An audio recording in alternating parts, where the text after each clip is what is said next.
Hello, everyone. Thank you for joining me for the Thursday edition of the Best in Paranormal Talk Radio. This is Darkness Radio. I'm your host, Tim Dennis. I'm excited about today, folks. We're going to get off the alien thing for a while. We've been on it for a few weeks, and I know it's trendy, it's topical. I get it, but I'm gonna be honest with you. I'm a little tired of it.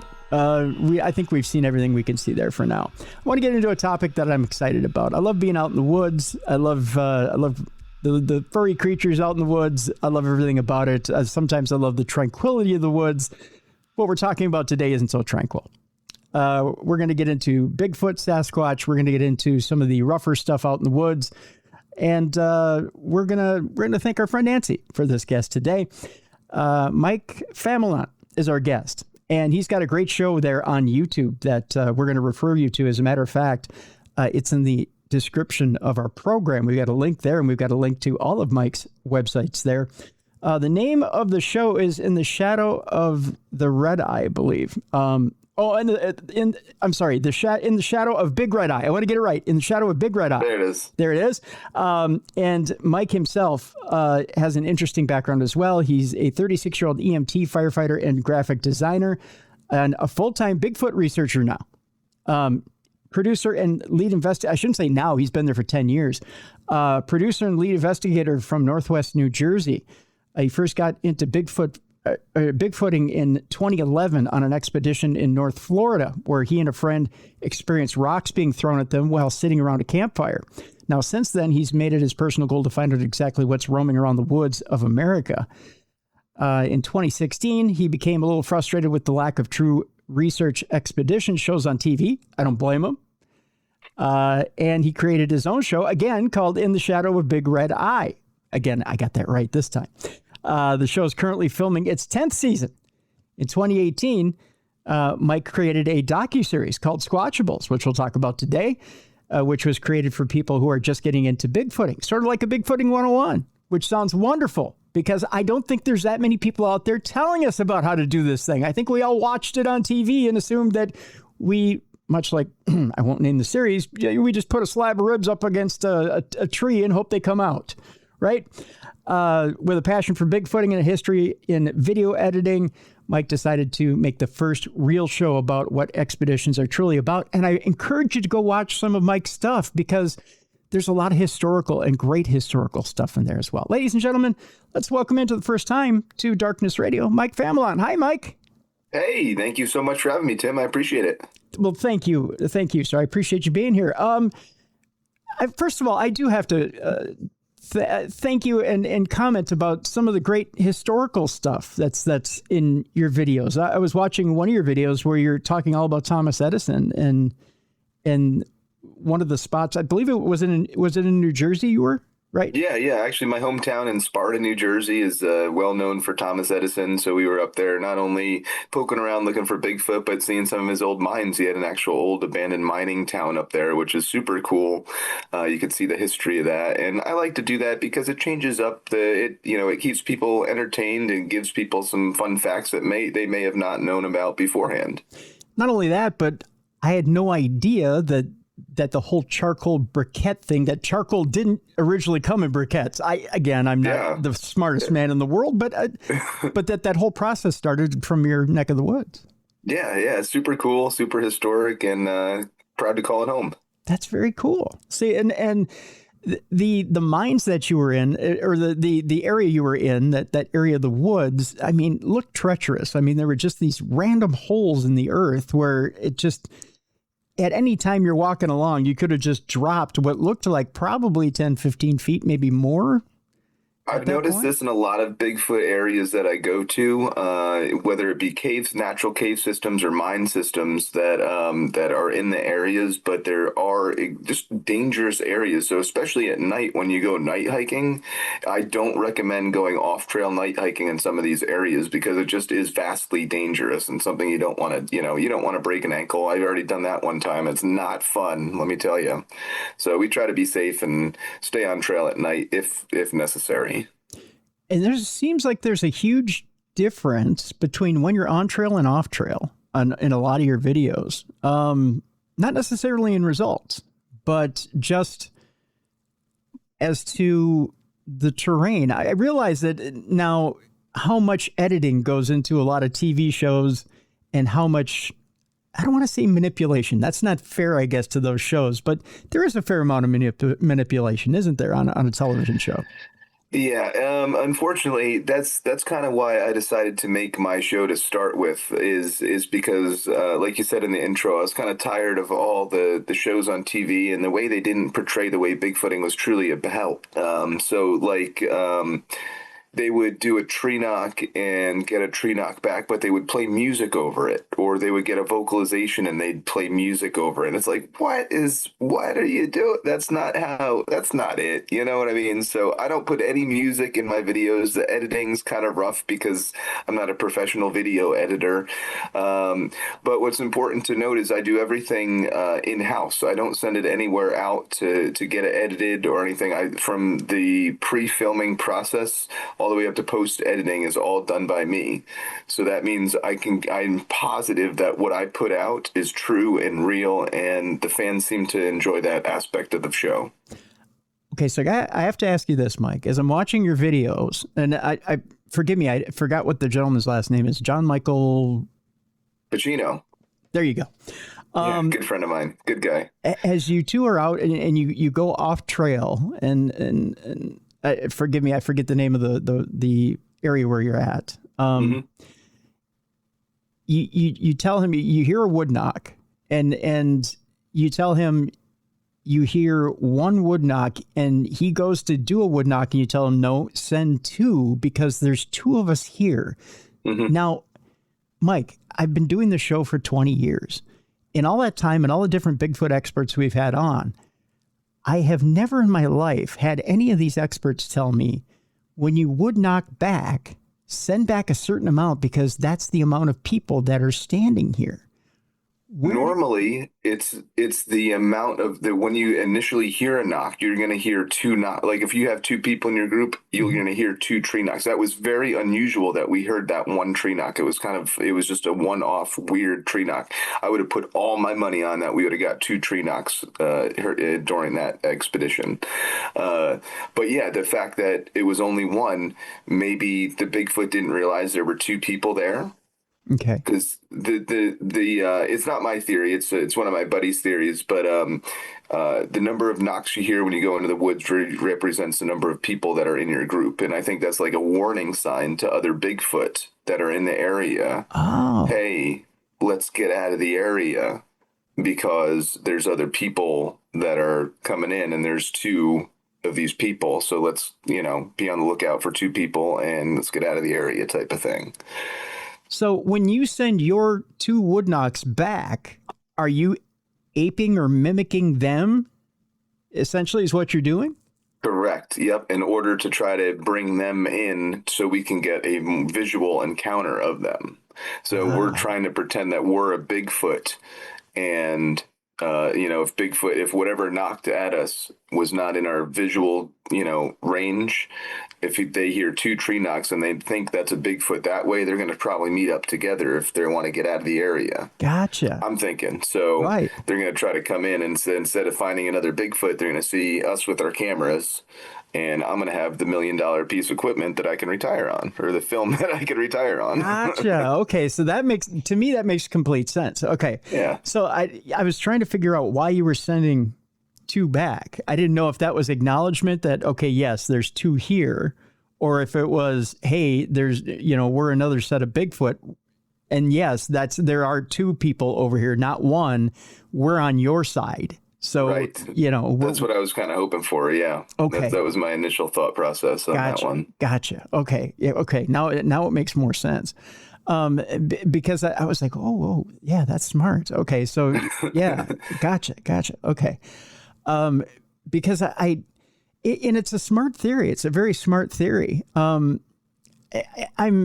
curious as to, you have different, you have that call that you do your own call. Mm-hmm. Have you yourself decided or deciphered what different calls mean in certain situations based on your years in the woods? I wish if we had some sort of linguist that could decipher what the tonal pitches and stuff mean. I'm sure we could get some sort of uh, idea of what they're trying to communicate or whatever. But I'm not that person, so I don't have any idea what they might be saying. I do know that I've recorded some of the best vocalizations that my team we've ever recorded before. And the reason why I do those vocalizations, a lot of people ask me that. They don't realize like why I'm yelling in the woods in the pitch black in the middle of the night. It's because I try to mimic what I've heard in the field before. Yep. And by doing that, and again, that tries to mimic what a Bigfoot sounds like to lure them in. And then at nighttime, we use our thermal imaging cameras to get evidence of Bigfoot that way. But yeah, and I do what in the past has shown history of working. So it just makes sense, it's like, why do you, so the people say to me all the time, the best way to go out in the middle of the night, they're looking for Bigfoot, is to go out all night with no camera equipment, no cell phone, sit in the middle of a field and listen. And it's true. And that's the best way to go look for Bigfoot. Don't do any vocalizations, nothing, just sit there and listen. And I have come to find out that makes a very poor rating for the show. Doing that. So that's why another reason why we like to go out and have fun and have, have everybody else, all the viewers have a good time as well. Because I'm sure, as you know, and you're a very intelligent human being, there's a, there'd be people that disagree with you on that. No, not at all. I'm sure you know that when you're trying to study any language, there's a big difference between one word or another, even if they sound the same, right? So in my mind, in my demented little mind, I think to myself as I watch certain shows when they try to mimic a call or, it's like speaking a foreign language. So you could be making one sound and thinking you're calling out something like, "Hey, you guys," in Bigfoot language. And you could be yelling baseball, baseball, baseball, or whatever it is. And they're going, what? Yeah. Roller coaster chicken red barn. Right. Yeah. And or my fear is I'm saying, "Hey, Bigfoot, come here. Right. It's time to get a little frisky." Yeah. You're throwing out a mating call and you just mean to be saying hello and you're inviting a whole different kind of party in, right? Yeah. It's one of those things. That would change the direction of the show a little bit. Let me tell you. Yeah, it would. Take that off of YouTube. or you just put a warning label on it. Hey, it's not for kids. And that could get the views way up. But it's one of those deals where I always wonder, because you've heard of samurai chatter, I'm sure, right? Ron Moorhead's a good friend of mine, actually. Right. So I'm sure that and that's got to be extremely hard to learn. But you say the wrong thing in samurai chatter, you got again the same problem. So I'm sure that it's a delicate balance as to what you put out there. I get wood knocks. You could throw wood knocks out there. There's different things you could throw out there in order to try and get a Sasquatch lured in. Mm-hmm.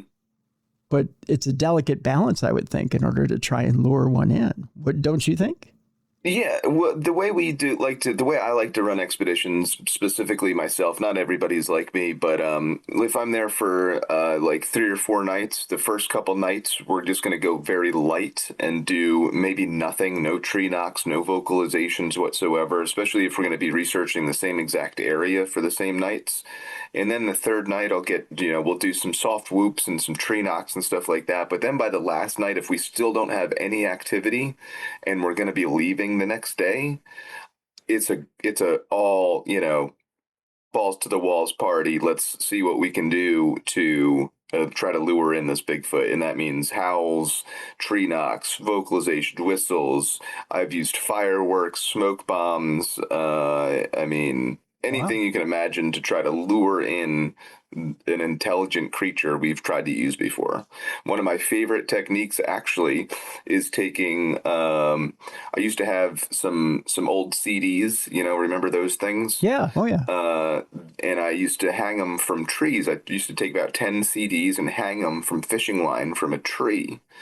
and I used to put double-sided tape on the one side and put some fresh gravel dirt, or not gravel, but fresh dirt underneath the tree. Mm-hmm. So when Bigfoot is going to come up and look at this disco ball in the middle of the woods at night, and because the moon's going to be shining on it, and Bigfoot's going to be like, "What's that?" He's going to go up, grab one of these CDs, leave a thumbprint on the one side, leave a hair sample with double-sided tape on the other side, and leave a footprint right on the ground next to the bottom of the tree. That's three pieces of evidence that you're never going to, that's the best, I think the best way you're going to try to get evidence of Bigfoot right there. That's nice. That's pretty good idea. Yeah. Yeah. I like it. I like it a lot. You got to think outside the box. You got to think about, if Bigfoot was easy to find, either it would have been done before or everybody would be trying to do it. Yeah. Yeah. Most definitely. So you got to think outside the box when it comes to Bigfoot research. Well, let me ask you the simple, complicated question before we even cross the threshold of the first break here, Mike, and that's this. Are you of a mind that this creature is a physical ape type creature, or that it is more of a metaphysical creature? That's a good debate, and that's probably the most heated question I get asked all the time. I'm open to the idea of the intradimensional Bigfoot. I am. Mm-hmm. I'm open to that idea. Mm-hmm. I'm not sold on it because nothing has happened to me that would point me in that direction that Bigfoot can or does have this extra human qualities that we don't possess. What I have found in the woods, though, however, are footprints and vocalizations that I've recorded, and the thousands of eyewitness accounts that have actually seen Bigfoot walking and have had physical things happen to them and stuff like that. That's what leads me to believe that Bigfoot is more of a biological creature than an intradimensional creature. However, if I see Bigfoot tomorrow and it disappears right in front of me, I'm going to change my mind. True. And on the opposite foot, so to speak, have you ever run into something that resembles a den or a graveyard? Of like a Sasquatch type thing? Yeah. Not to my knowledge. The most interesting thing I found regarding a bedding area was up in northwestern New Jersey, and it kind of looked like, when deer bed down, they leave they'll go in the tall grass and they'll kind of just bed down, leave a circular pattern. Yep. I found a circular pattern, but it was like 30 feet big in that tall grass, 30 feet wide. So I don't know. That could have just been a wind pattern. It could have been something natural. I have no idea. I looked for hair through the whole thing. I didn't find anything, no footprints, so inconclusive at best, but it was unusual to say the least. Yeah, very much so. Very much so. Yeah, it's one thing to say, well, I'm a hunter. I spent a lot of time out in the woods. When you're a hunter, you don't necessarily spend a lot of time in the woods. You spend a season in the woods. Yeah, yeah, that's true. And I've had hunters come up to me all the time, and one of the most common questions I get from hunters all the time and I love this question because it's great, are where are the bones? And my answer to that question is, well, if you've been hunting and in the woods your entire life for however many years you've been in the woods for, then you've obviously come across a dead bear skeleton, right? And their minds blown because they'd never come across a bear skeleton. We know that there's bear in the woods. However, nobody comes across their skeletons. Why is that? We got to think about that. I'm trying to remember who had the theory and where I saw it. I know I was watching. I don't remember if I was watching a TV series or if I was watching a film. But it had to do with the reason why both bear and Sasquatch you would not find their skeleton, and it had to do with a layering of trees and decomposition under those trees and leaves. Yeah, it's Bigfoot and bear are both seen in places that are have very acidic soil. Yeah. And that decomposes the body super quickly. And also, if you have an intelligent animal, just even so much like your pet, your dog or your cat, they're going to go into an area when they know they're going to pass on that's kind of enclosed and safe for them. They're not going to die out in the middle of a field. So you're not going to find a Bigfoot in the middle of a field dead. You're going to find them in the deepest most darkest either caves or marsh systems that is almost impenetrable for anybody else to get into. So if you're looking for Bigfoot bones, I say you're looking for a needle and a stack of needles. Good luck. Yeah. I think a lot of people skip over that fact. They think that, that a Bigfoot's just going to be walking along somewhere in the desert and drop dead. And you're right. It's just not going to happen. It's next to impossible. I tell you what, Mike, we'll take our break here. And when we come back, I want to talk about some of your individual excursions. We'll call it that. Some of your adventures up and down the East Coast there. And we'll Sure. talk about some of the places and some of your favorite places to look for Bigfoot. We'll do that when we come back. But first, I want to mention to people a personal note about our sponsor, and then a little bit about the specials over at Jelly Bean and Julia this week. Folks, I had mentioned at one point that we had put out a prayer and healing request for Kenny, who is Corey Swaps, the owner of Jelly Bean and Julia, his father. Unfortunately, Kenny has passed away. He passed away over the weekend. And I put in a little bit of a personal note about Kenny, that I had worked with Kenny at a couple of barbecue rib competitions at Church of St. Patrick, and told everybody what a wonderful man he is, and he absolutely is a wonderful man.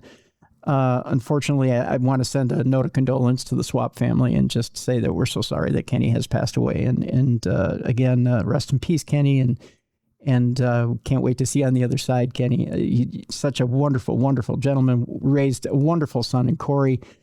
And there'll be some private services for Kenny. I believe it's this coming Monday. They're closing down the restaurant for that in the afternoon. But they are open on Tuesday of this coming week.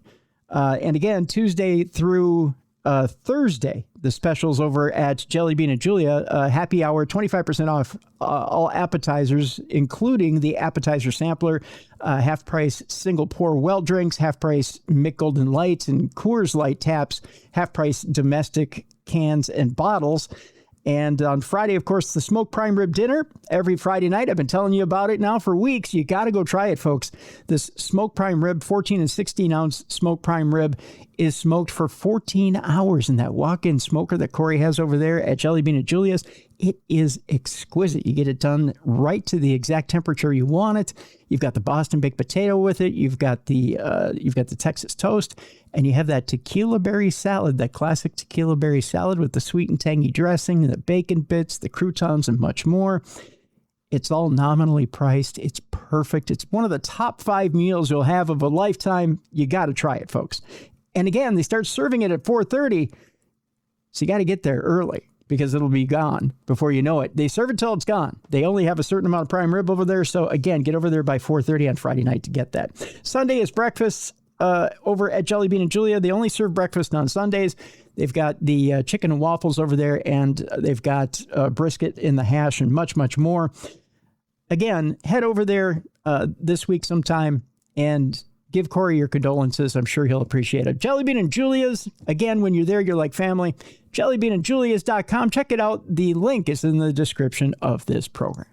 When we come back, more with our guest, and we'll talk again about Sasquatch. And we're talking about, and again, I want you to check out his program, In the Shadow of Big Red Eye. Mike Familant is our guest. And we'll come back and talk about some of the places that he's been up and down the East Coast there. And we'll talk about some of his run-ins, some of his more, let's just say, eerie run-ins with Bigfoot right after this, right here on the best in paranormal podcasting. This is Darkness Radio.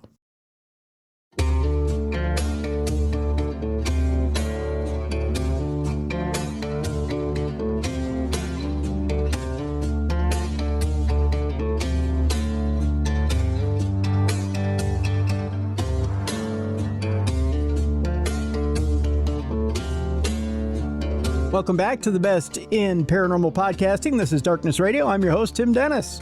My guest, Mike Familant. The name of the show, which is on YouTube, is In the Shadow of Big Red Eye. And let me tell you, these videos, folks, are quite fascinating. This is not your normal Bigfoot show. You're going to get educated while you're out there. You're going to be entertained. There's some incredibly interesting stuff there. I learned stuff through Mike's videos that, I've been doing the show for 20 years, stuff that other Bigfoot enthusiasts and experts have been, you learn the general stuff watching TV or whatever, but I learned stuff in these videos that in 20 years I'd never known. So again, I brought up a few of these things with Mike in the first part of our program. Mike, I got to ask you, throughout the time that you've been going up and down the East Coast, I noticed in your videos, you've been to the land between the lakes. Creepy place. Yeah. I think we got to hit this one first because I know of a few investigators that have been there, and it's not an easy place to investigate. I think that's a good way of putting it. I want to get some of your experience there because I know for a fact that I've been told not only is there Sasquatch there, but Dogman. And have you had experiences with either or there? And what has been your personal experience there? Well, it was a really intriguing expedition when I went to Land Between the Lakes because a storm had just passed through, a really bad storm had just passed through a week prior and closed the campground. There was a tree and it washed out the roadway to the campground. So all the campers literally got stuck at the campground that I was supposed to be camping at. Screw that. Yeah. So we ended up going to a different location. We had to change up our whole itinerary last minute to account for the change up and whatever. We were actually staying in a different state because Land Between the Lakes is so vast. But anyway, it was really fun. It was a great expedition. I met up with Mike Smith and a couple other people down there. And if anybody is in and around the Land Between the Lakes or wants to know anything more about Land Between the Lakes, the dude Mike Smith, a good friend of mine, check out that video on my YouTube channel. He's the guy. He's the go-to guy. He's got the Land Between the Lakes on lockdown. But it was fun. It was a great expedition. We were there for a long weekend, I believe. And Mike took us out to some spots where he's had activity where he actually saw something. You could watch that on my YouTube as well. And we went to a spot where Mike has done so many investigations in the past, kind of his hidden spot. It was really fun. You brought up the word. We didn't. Long story short, we didn't find Bigfoot that trip, nor did we do Dogman, which is something that you brought up before. I will say the Dogman thing scares me. I'm not gonna lie. Okay. Not a fan of the whole Dogman thing. However, I spend a significant amount of time in the woods, in the deep woods, in kind of the best cryptid areas in the country, looking for cryptids. Whether it be Bigfoot or not, doesn't matter. Whatever pops out, I'm going to find. It's kind of like fishing. I don't really go fishing for any species because I don't, whatever I catch, I'm happy with. Right. Same way with Bigfoot and cryptids. So I've never caught a Dogman or a Mothman or a Jersey Devil or a Chupacabra or a Mantis Man, anything. I've never come across any signs of those cryptids. So I'm not saying that they're not out there. I'm just saying I haven't came across them yet. So, people ask me all the time, "Oh, are you going to do a Dogman thing?" It's like maybe if I see one, then I'll change my perspective of it. But I'd like to just go to bed thinking at night that a human-sized Dogman, werewolf type creature doesn't exist. Interesting. Now, are you of a mind that? What's a good way of putting this, Mike? Is it the hunter that attracts the creature or the creature that's attracted to the hunter? Like I said, the best way going out and looking for these things is to sit in the field with nothing, So when you go out, people are always like, how far are we going to hike? I want to do night hikes. I want to do this. Some of the best activity that we have ever got on any expedition, whether it be a sanctioned expedition, private expedition, doesn't matter, are the people that stay back at base camp. So I think Bigfoot is more an intrigued animal where it's going to come and check us out. It's not. That's why I've used those unusual tactics before. I love bringing music into Like I'll always have my guitar. I can't really play it that well, but I think that actually may be to my benefit because it's going to sound a little bad, and Bigfoot's going to be like, "What the? So who's playing that thing?" And go check it out, you know. Right. So I don't think you need to walk a million miles to find Bigfoot, or nor do you need to be in the vast middle of the woods to find Bigfoot. You could be, you know, around a campground and have the best chance at getting activity of Bigfoot as you would being in the middle of the woods. Likewise, I know I'm asking these kind of Confucius questions, but do you think they're more curious about us, or we're more curious about them? To kind of piggyback on that last question. Yeah, that's a great question. I think as humans, we are just super curious creatures. We like to know the definition, and we like to know the answer to everything. It's just our nature. But if you could imagine for a second just a creature such as Bigfoot and what their daily habits would be, and it would be like their main job, they're like what they do every day is they wake up and they avoid humans and they eat. Mm-hmm. Like that's their two things that they do. They sleep, they wake up, they eat, and they avoid people. And they're very, very good at it. So I think unless you have that Bigfoot that is that curious Bigfoot that's going to come out and come into your campground while you sleep and look in your cooler and try to steal that bacon that's in there, which you shouldn't leave out, by the way, because there's bears. Right. But if that's going to happen, that's going to be the way we're going to get evidence of Bigfoot. So I think we're both very curious of each other, I believe. You know, because with some of the Bigfoot experiencers that I've talked to, those who have, you know, had Bigfoot in their yard or they've had rocks thrown at their house and whatnot, the key mistake that I hear about is, well, you know, we decided to put a little food out and see what happens, right? Yeah. And this is where the curiosity thing begins, because then it's like, well, who decided to put this out, right, on Bigfoot's part? So they come out and they get the food and they're like, all right, well, if you're going to put a little bit of food out for me, well, let's see if you'll put more out. Yeah. So they get curious. They do get curious as to who this is that's deciding to be nice to me. And it seems like, okay, once you start being nice to me, you better keep being nice to me. Yeah. Right? Like that's when you have that habitation thing come in, the habituation. And that's, you know, it's obviously a long-term type of deal to get a Bigfoot to trust you. But what are you going to do when you stop feeding that Bigfoot? You bring up a very valid point. That Bigfoot is not going to be happy with you for his meals or its meals over the past however many times. I think people don't realize either with any wild animal. And keep in mind, the people who listen and watch me here on video, they realize that I tend to, I don't say I raise, I don't say that I have a relationship with wild chipmunks. Like I have a few wild chipmunks that I tend to. My mom raises, well, she doesn't raise, but wild squirrels, same thing. Yeah. You have to constantly tend to them, and you develop a relationship with them. They're still wild. You don't domesticate them. You have to let them have their own senses and still be wild animals. Yeah. Because they have to survive in the wild, right? Otherwise, they become prey. They will be killed by something. But at the same time, they depend on you. They end up depending on you as a food source. They come back to you every day, repeatedly, for food. And they stop going out in the wild to go get it because they know you're an easy mark. Right. Yeah, that's zero effort on their part. Right. They know I show up, I'm cute, you're going to feed me. Right? They're like, here I am, where's my food? And I'm sure your mom has told you at times, squirrels are aggressive. Squirrels will come up to your door and knock. Yeah.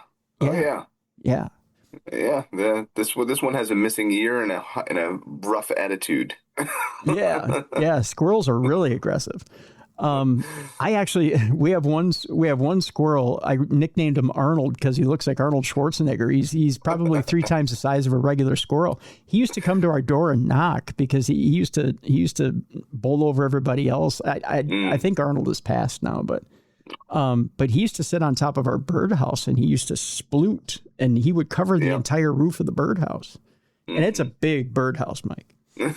But these, long story longer, these animals, once you start to feed them, they don't go away. It's a lifetime deal. And I don't know what the lifespan of a Bigfoot is, but probably not short. No, no. But I mean, you're in for it. And if you piss off a Bigfoot, what are you in for? Yeah. I've heard stories where people stop feeding them and then they start getting the rocks getting thrown at their house, and the more aggressive encounters slapping the sides of their house. Mm-hmm. But that's all after they were feeding them.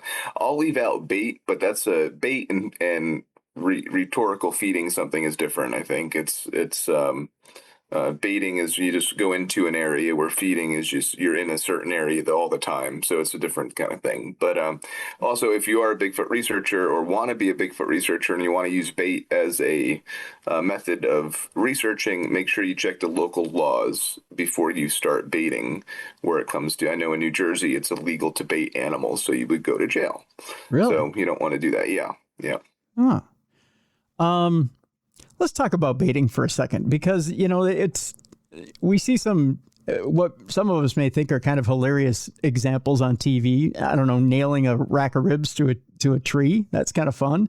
Hey, whatever works. I don't know if that worked. I don't know if it did either. What do you suggest, or what would you, if you had to lure Bigfoot out of the woods to come play, what would you suggest? I honestly think, and it's kind of the most cliche thing you could do, but early in the morning, just cook some bacon up. It smells so good. It just lingers all around the forest. You wake up in the morning at camp and you're like, oh, someone is cooking bacon. Mm-hmm. That's the way to go. Again, and it's a smell that Bigfoot's not going to smell all the time. So again, this curiosity, Bigfoot's going to be curious about the smell and come in and be like, oh, let me check this out. This smells really freaking good. I know you can't keep me away from bacon. Right. So it works both ways, I think. Yeah, I think so too. Yeah, that would be one that would bring me in. Because I've heard everything from, we put out a little bit of peanut butter, which seems like that seems more like a mousetrap type deal. I've used peanut butter. Peanut butter is really cool because you can do a couple different things with peanut butter. You always you take the lid off and you undo the smell proof thing. Yeah. Then you put the lid back on. Make sure there's no fingerprints or nothing in the jar itself. Then you hang the jar from a tree about 10 feet up. Okay. And then if the jar, you leave it out there for however length of time, but it's sealed though. So nothing's going to get into it unless it's going to be a Bigfoot, a pure person, or a raccoon. Oh. 10 feet up, it's not going to be a person, but you could actually tell if the jar's manipulated. If a raccoon did get into it, you could see because of the fingerprints. Yep. You wouldn't be able to see that with a Bigfoot. So I think it's kind of cool. Interesting. Yeah. That's a really good method. And then, everything from that to fruit, of course, mm-hmm. leave some fruit out. And I even had one person say, I just leave sandwiches. I'm thinking, well, that's domestic. Yeah. What kind of sandwich do you leave a Bigfoot, BLT, obviously. Well, yeah, BLT, sure. But, a nice pastrami on rye, I don't know. What do you put out for Bigfoot? I don't know. You could argue till the cows come home what Bigfoot's favorite sandwich is. It's just one of those things. I know you've got a lot of experience with the New York, New Jersey area, because obviously that's home camp, home base. But if you had to, and there's videos of everywhere from Florida to, like we said, the land between the lakes. But is there an area where you've traveled where you said, you know what, if I can't hunt at home, this is the area where I feel most comfortable? Yeah, and I was just there a couple weeks ago, and I think that would be the Great Smoky Mountain National Park. It's one of my favorite areas, not just because it's beautiful. I mean, it's gorgeous. Um, it's huge. There's not a lot of people. Well, there's a lot of tourism there. A lot of people visit the park, but you can get out of that area, no problem. And it's just squatchy. There's so many reports of Bigfoot out of the Great Smoky Mountains and other things too, like we talked about, like that Dogman things in the Smokies. Um, but yeah, and it's just there's a lot of really cool people down there, a lot of good places to network. It's just it's one of my favorite areas. That and if I'm looking for Bigfoot and I want to go somewhere close to home, it's about 4 hours away from here is Whitehall, New York, Mm. which has been a hot spot for Bigfoot since the 70s or the early 80s, where two police officers had a sighting there, and it's been just a hot spot for Bigfoot ever since. That begs another question. You bring up law enforcement. How does, and you having had a bit of experience on that side of things, how does law enforcement treat you, especially when you go to a different area? Do they, do you inform someone that I'm going to go out into the woods and in case you do get, mind you, I know you use GPS trackers, but in case you do get lost out there, or in case you do go out there and need some backup or something happens? No, generally not. We try to keep to ourselves when it comes to Bigfoot research because the more people that know what we're doing out there, the more people inherently are going to mess with us. Whether it be law enforcement or not, law enforcement is going to tell their brother, hey, guess who we talked to today? And brother's going to tell their friends, and they're going to come out and mess with us. It's just that simple.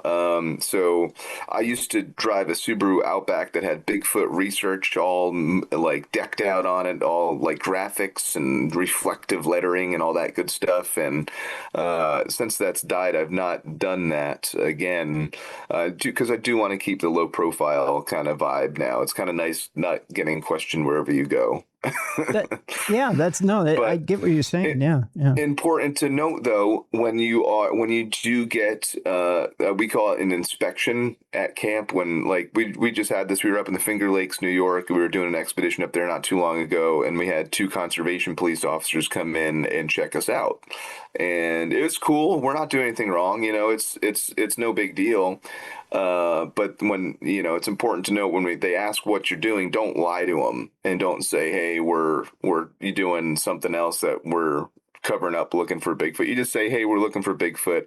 Hope that's okay. We're not doing anything crazy. We don't bother you. You don't bother us type of thing. And they'll leave you alone for 9 times out of 10. Do you find that they're forthcoming as far as whether they've seen it or not? No, what's interesting about it, and this in the early years, maybe for the first 4 or 5 years of Bigfoot research, I used to go up and I used to ask all the officers and the rangers, hey, if you guys ever saw a Bigfoot, and their answer, no matter where in the country I always went, would always be the same quote: "Oh, haha, yeah, Bigfoot doesn't exist," end quote. Mm. And it used to be like they read it from a script. That's how precise that quote was, and it would anywhere in the country I would have went to. Seems the past 5 years people have been a little more open about talking about Bigfoot research, and I actually had a couple of New York State conservation officers come up and were really intrigued about the whole thing at a different event that I was at, and we had a really great conversation. So it depends on the situation and the people, I guess, just like anything. I have to ask you about one phenomenon that I heard about, Mike, which I found really, really intriguing, but I've never seen or heard of anybody who's ever heard of it since. And that is, and this happened on a Native American reservation where they had seen a rash of Bigfoot sightings and then saw government vehicles, the black SUVs show up with the the cherries in the grill and whatnot. Supposedly, the government found one, took it down, grabbed the body, and escorted it off the reservation. And without a word to anybody, like people on the reservation saw it happen, saw them take the body and take it, but didn't address anyone on the reservation. Like, not like, keep this quiet or anything like that. They didn't address tribal leaders. They didn't say anything. They didn't say a word. Just grabbed it and went before anybody could get a hold of the body, go look at the body, or even say anything about the body. Wow. Have you heard of anything like that in your time out there? Yeah. The one story, not personally, I've not heard a personal story anybody come up and say, because that's that's awesome. But the one story that I can relate to that would be, I believe it was the Battle Mountain fire, and I think that was in Arizona. Battle Mountain, Arizona, or Colorado, or something like that, where there was a forest fire, and the forest fire crews were taking a break, and a burning, singeing, smoking Bigfoot ran out of the woods and collapsed at the firefighters' feet. They brought an ambulance. They started IVs. They provided medical assistance to the Bigfoot. Then the SUVs with the cherries came out. I like that, and escorted this ambulance off the fire scene, never to be seen again. Wow. But the account of this is very intriguing because it comes from a paramedic that actually worked on this Bigfoot. He actually listened to the Bigfoot's bowel sounds. Like, that's how in depth this article, or this it's a description. It's like a 4-page testimony from this paramedic that worked on this Bigfoot. It's incredible. I wonder at that point, I mean, again, it's a trauma situation, so you're just assuming that all the systems on a Bigfoot work the same as a human or gorilla or whatever, right? So you're just assuming that an IV's got to work, right? Yeah. You got to treat it like a regular burn victim or burn patient, or like any veterinarian would treat any animal, right? Yeah, same idea. I mean, if you can find a vein, you could put IV fluids in and medication, and That's you could do that to anybody, anything, any animal, really. Right. And just treat it the same. But where do you go from there? I as an EMT, what do you do at that point once you get Bigfoot stable? Where do you take it? Yeah, you take it wherever the government tells you to, I suppose, because they're escorting you, and then you go silent for 15, 20 years and then write this amazing testimony, and here you go. Now here we are talking about it.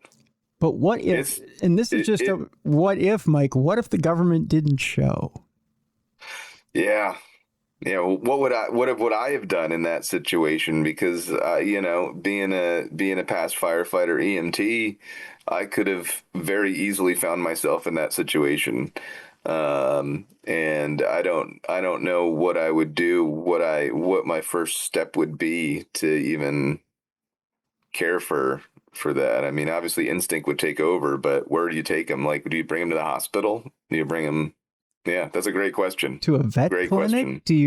And then who do you call? Yeah, who are you going to call at that point? Yeah. Say, wait a minute, I got something going on here. Right. And how do you treat that? Yeah. I mean, and how long does the Bigfoot actually sit for and let you treat it before it wants out? Yeah. That's another, it's going to get, it hopefully will get better at some point, and then not be happy that it's in the back of an ambulance. And that would not be. Yeah, it's intriguing that the story ends right there. It doesn't tell you what happens to the end of the story. So that's a good point. Right. Valid point, sir. Yeah, it's one of those stories where you're like, I would love to know the end of that story and how it ended. Yeah. I got to think if it's with the government, it didn't end well. Yeah. Much like with the reservation story. I know at the end of the reservation story, the Bigfoot's dead, and they're just reclaiming the body, and whatever they did with it at that point, I don't know. I'm not privy to what happened with the body, as nobody is. It's not, and I was told that's not the first time that they came and got a Bigfoot body off the reservation. I've been told that there were other instances. But they say that they've never been able to talk to an agent. They don't stay that long. They just come in, recover, and go. Yeah, quick thing. Yeah. That's cool. Which is cool, but it's kind of scary, right? It is. It is. Yeah. I mean, it's much like what you hear with alien crashes. They come in, get their stuff, and go. Right? They're not like staying that around. Kecksburg incident. Yeah. Scary stuff. Let me ask you this.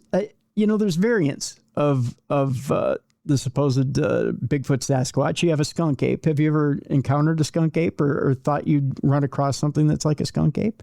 Because you've been to Florida, right? South Florida, in the Everglades. Go down there almost every year trying to look for the skunk ape. The only thing we've come across is some very large snakes and a dead alligator. Ooh. And I mean a big gator. The mouth on the thing was, but no, never come across skunk ape. I've interviewed Dave Shealy, who has the famous skunk ape footage back in, I believe it was 2017 or 2007 or something like that, with his footage down out behind his place in Okeechobee, Florida. But no, I've never run into a skunk ape. Can't say I have though. I wish I could one day. It'd be cool.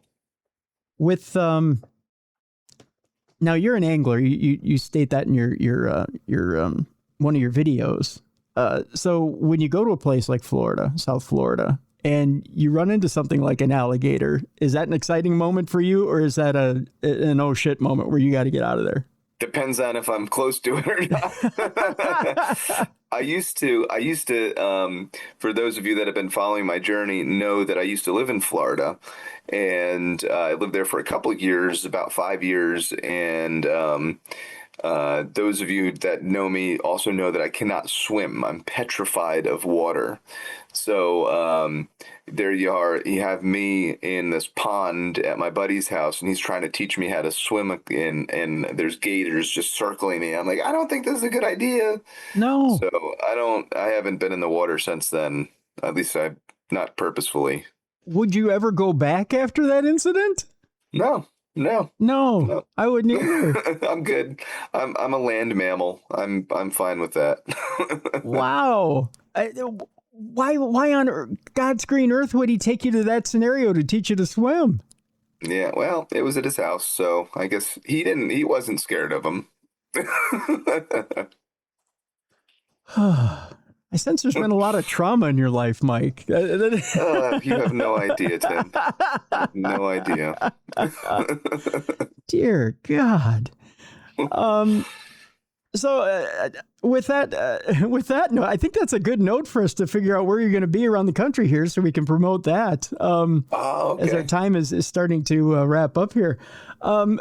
Where can we see you? I know you're going around the country now, and you're not only making appearances, but you're appearing now at different conferences and whatnot. And also, oh, you know what? Before we do that, you do have this program where you're basically doing a Bigfoot 101 for people. Let me ask you this. What's the most important lesson that people should learn before they go out in the woods to try and attempt to look for Bigfoot? Tell somebody where you're going. Try not to go by yourself unless you're very comfortable being in the woods and capable by yourself. And the number one thing is to have a freaking blast. That's the number one thing I tell everybody. It's not about finding Bigfoot every time that you go out looking for it. It's about the journey trying to get there, and it's about having the most fun that you could possibly have. So if you're not having a good time, you're not Bigfooting right. Okay. Let me ask you this as well. I personally am disabled. Is there such a thing as being too broken down to do this? No, not at all. If you can they have ADA camps, accessible camps. If you can get to a campground and you can sit at camp, you can go squatching. There's nothing that says you can't do that. There's nothing that says that like we talked about, you hit on the topic earlier, you don't need to go hiking 1,000,000 miles to find Bigfoot.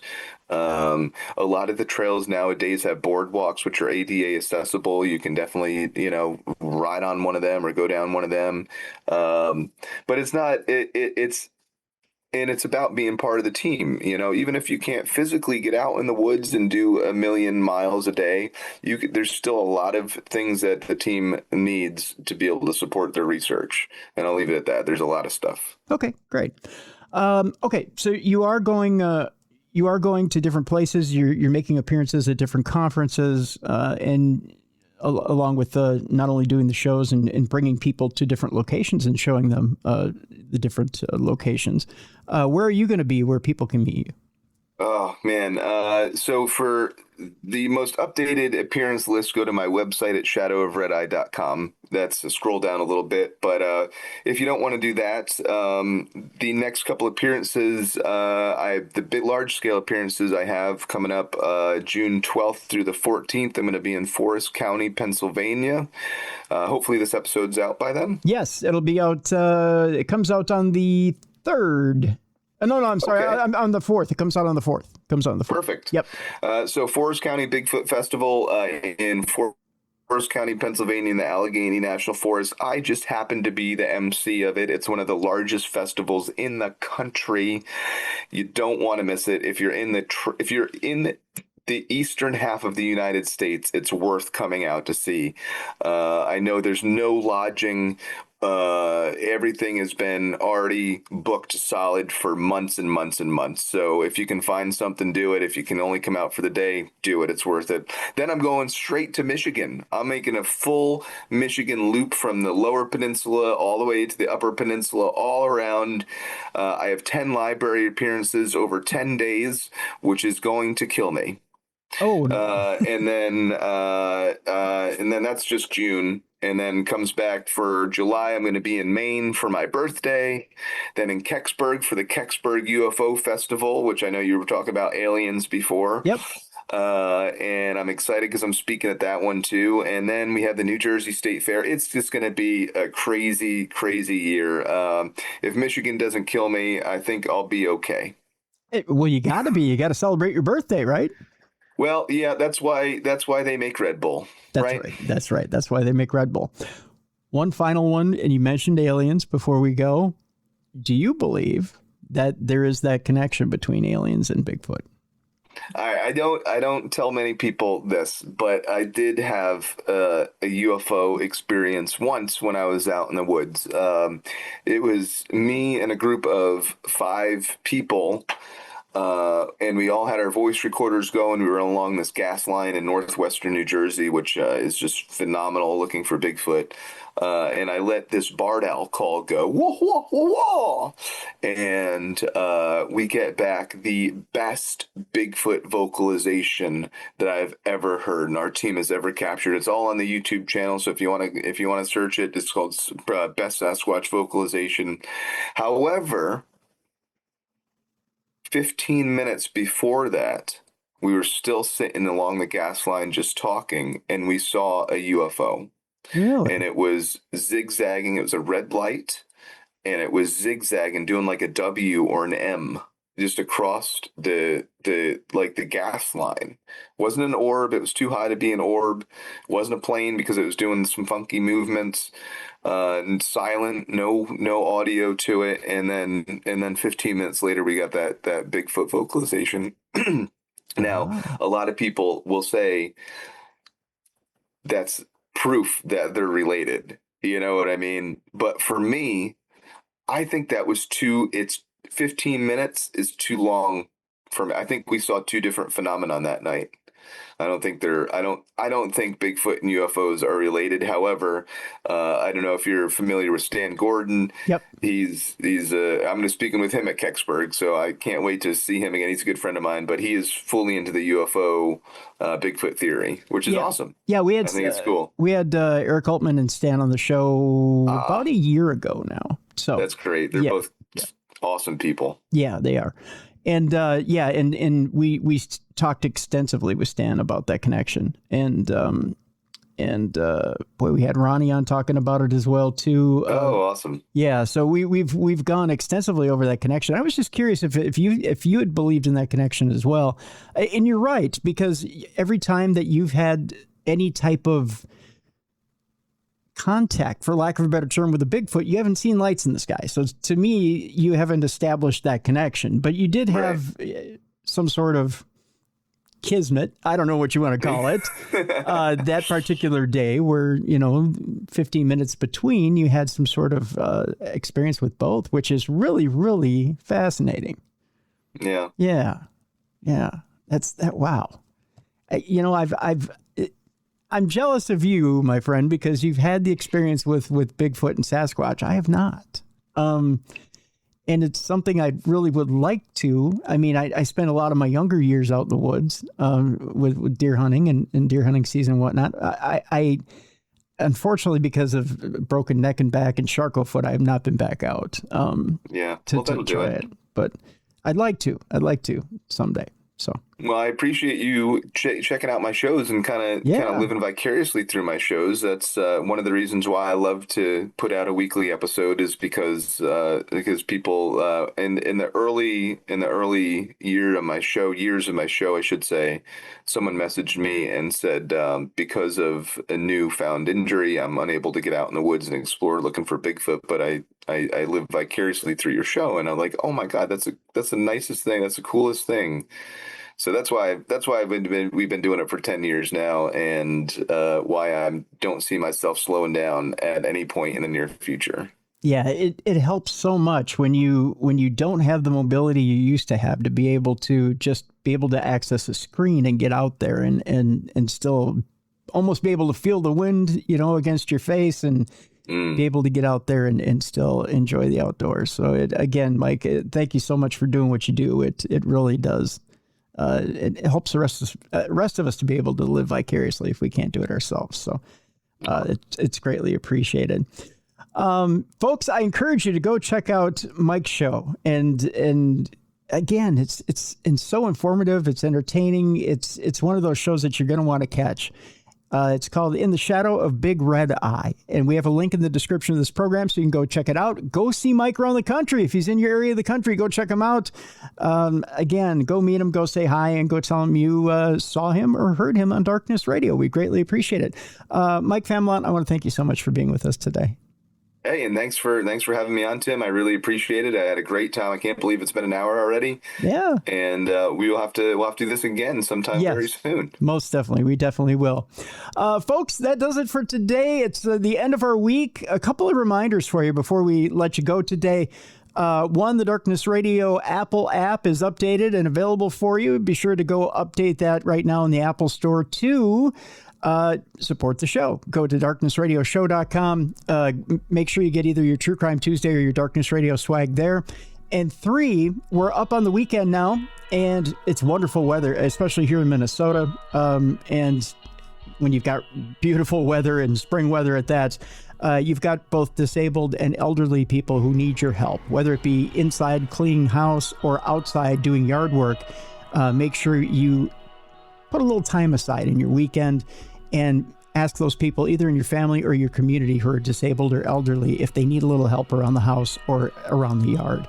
Be a light in someone's darkness this weekend and go help with the disabled or elderly in your community, please. That'll do it for this weekend. For Beer City Bruiser, for Mally Fox, for Jessica Freeberg, and for Travis Thorpe, I'm Tim Dennis. Thank you so much for joining us here on the best in paranormal podcasting. This is Darkness Radio.